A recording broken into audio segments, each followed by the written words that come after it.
My name is Nancy Brinker. In 1980, I lost my sister Susie to breast cancer.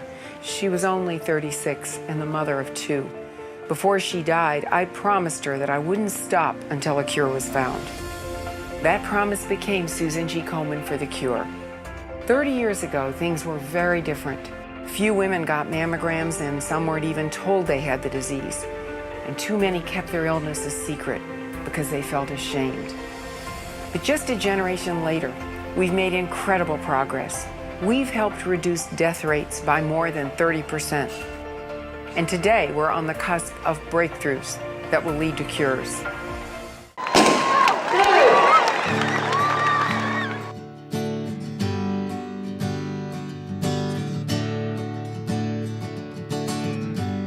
The support we've received from our Northwest Ohio affiliate in Toledo has been an integral part of this success. I wish I could be with you as you celebrate the 20th anniversary of the Northwest Ohio Race for the Cure. But I've done the next best thing. I've asked Chris Peterson, along with Karen and Mark Reidenauer, to share Komen Northwest Ohio's story and the impact of your very important local Susan G. Komen Race for the Cure event.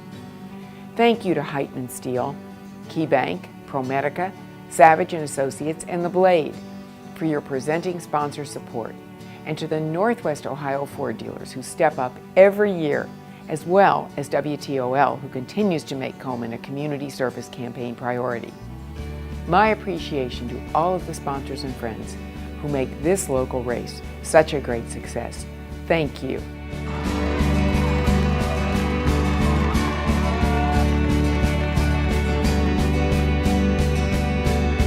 In September of 2012, more than 20,000 people filled the streets of downtown Toledo. Runners, walkers, volunteers, and supporters, all looking to make a difference. And they did, raising more than $1 million to fight breast cancer in Northwest Ohio. But to truly appreciate the participation and money raised in our most recent race, you have to look back 20 years to the very first Komen race in June of 1994. An all-female race held at Franklin Park Mall. Karen Reidenauer had never heard of the Race for the Cure, but was asked to be on the committee in charge of volunteers. So we had no idea how many people we would have. We thought we'd be thrilled if we could get several hundred people. We ended up with almost 600 people that ran the first race. These are the only pictures we have from that first race, which raised $12,000 and started what would become the largest participatory event in Northwest Ohio. So it really was a very emotional day, and then at the end of the race, when we had our little ceremony and everything, to see the cohesiveness of the women and that bond, it was very powerful. Soon after that race, the committee chair came to me and asked would I be willing to be the honorary chairperson for the Race for the Cure, and I was thrilled because I had been involved in the Race for the Cure at my previous station in Pennsylvania, and I knew what a wonderful event it was. So in 1995, WTOL agreed to sponsor the race, and I became the honorary chairperson, and we have stuck with it ever since.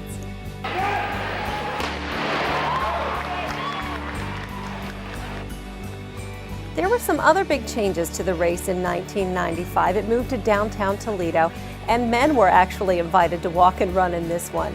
Attendance grew from 600 to 1,300 participants, and we raised even more money to fight breast cancer. That year, a small group of women wore pink caps to show that they were breast cancer survivors. And among them was a young mother named Karen Reidenauer. Yep, just 1 year after she helped organize that very first race, Karen had become the 1 in 8 women diagnosed with breast cancer. The second year, I was walking bald and dealing with my own situation. It was humbling. It was wonderful to see people that really, really cheered you on and wanted the best for you. Karen's story exemplified that breast cancer can happen to anyone, and to put a special focus on breast cancer survivors, we started the Survivor Breakfast. In 1995, about 50 breast cancer survivors gathered at the Franklin Park Mall the Saturday before the race.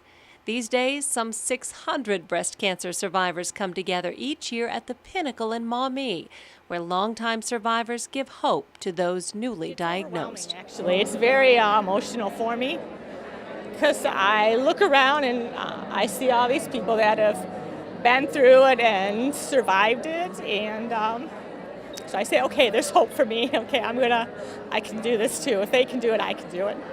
It's your own little fraternity in some regards, and you don't want somebody to join, but you welcome them when they come. The Northwest Ohio Race for the Cure doubled in size in 1996 and again in '97 to nearly 5,000 participants. Word was spreading about this remarkable event to raise money and awareness for breast cancer. Well, that year I met an amazing woman named Mary Greeno, a breast cancer survivor who had actually started a support group of quilters.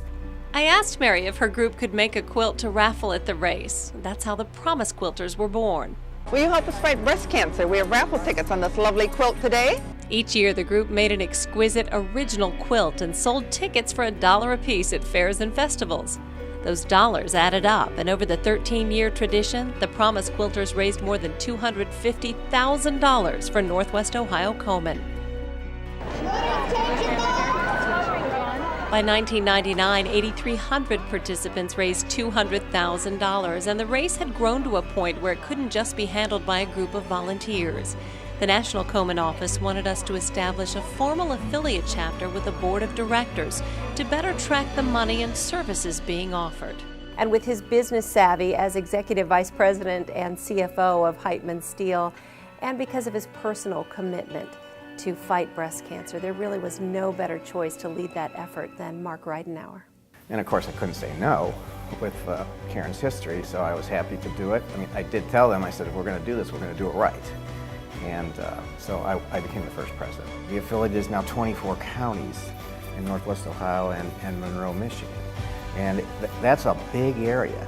I mean, I think there's probably 1.8 million people in there. And I think I read that somewhere, I think it's a couple years old now, but almost 4,000 people were diagnosed with breast cancer in our affiliate area.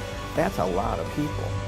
In 2003, the 10-year anniversary Race for the Cure, 12,000 participants raised $670,000. In celebration of the anniversary, a gala event featuring breast cancer survivor Olivia Newton-John increased awareness and resources, allowing the local affiliate to distribute nearly $350,000 in grants in 1 year. The 2010 Race for the Cure hit a big milestone, raising $1 million for the first time, and that meant we were able to give $700,000 to programs that help save lives in Northwest Ohio.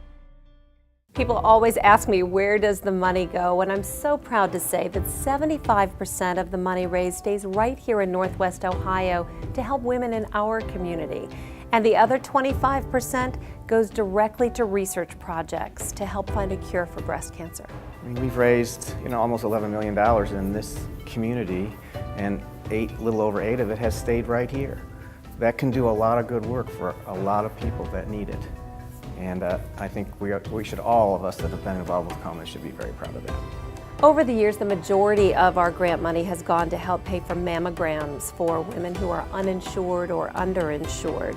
And this is not someone else. These are your friends and neighbors that are being helped. You may not even realize someone you know is being helped by Komen dollars. Women like Kathy Villarreal, whose family had no insurance when she found a lump in her breast. They wanted me to do another mammogram, so I did another one, followed up with an ultrasound, and then a core biopsy. And all 4 of those were all covered through the Komen grant. I believe that God had his hand definitely put us in the right path with the right people at the right time and when we really needed it. And I believe that 100% of my heart, and we all do. Everyone in this day and age is worried about big homes, fancy cars, and I just thought I'm not gonna be able to raise my children, and that really hit home with me. And I just cried all night long, and I'm just very blessed that I've been given a chance that I can raise my family. Brittany Thomas Learning Center, this is Miss Ingrid. How can I help you? In 2012, the Race for the Cure was named in celebration of Ingrid Bias, another woman who turned to Komen when she found a lump and ended up having breast cancer in both breasts. Now she makes it her mission to educate other women, especially women of color, about breast cancer. I mean, if I can be an inspiration and somebody says, you know what, with that bad cancer she has, she made it, I can make it too. Yeah, that's a great thing. In addition to mammograms and diagnostic services, Komen funds have supported aquatherapy classes for women so they can get their bodies moving again after surgery, and educational efforts like the Check It Out program that goes into high schools to teach junior and senior girls about breast cancer and how to do a self-breast exam. Last year, a national grant from Key Bank allowed the Northwest Ohio affiliate to hold our first annual Breast Health Summit and deliver training to 38 Komen community health advisors. The Komen impact is very real and changing lives in our community. In the last few years, Komen grants have delivered more than 25,000 breast health services to the uninsured and underinsured.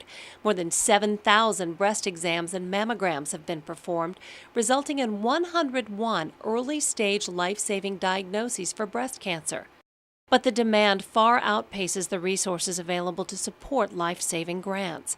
In 2013, we received $1.6 million in grant requests and were able to fund only 700,000 of them.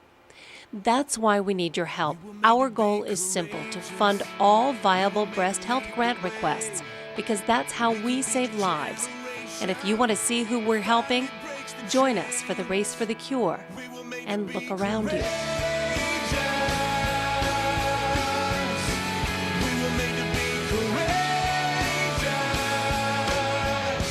I saw a woman in a pink shirt and a pink visor.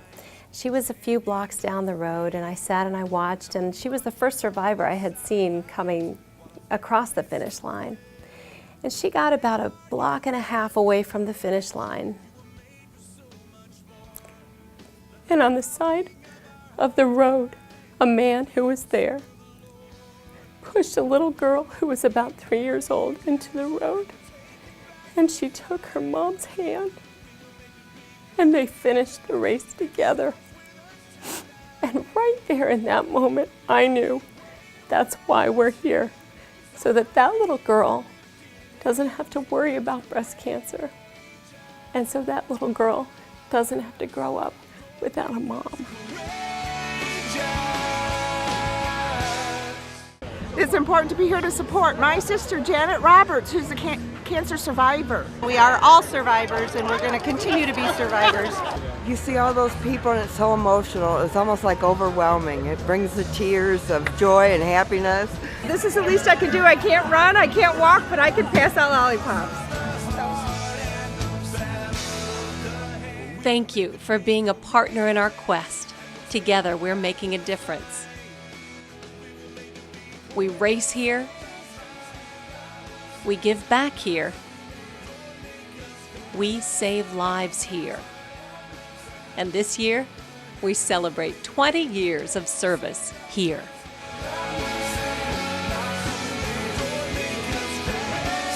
We need to find a cure. In our lifetime, we need to find a cure.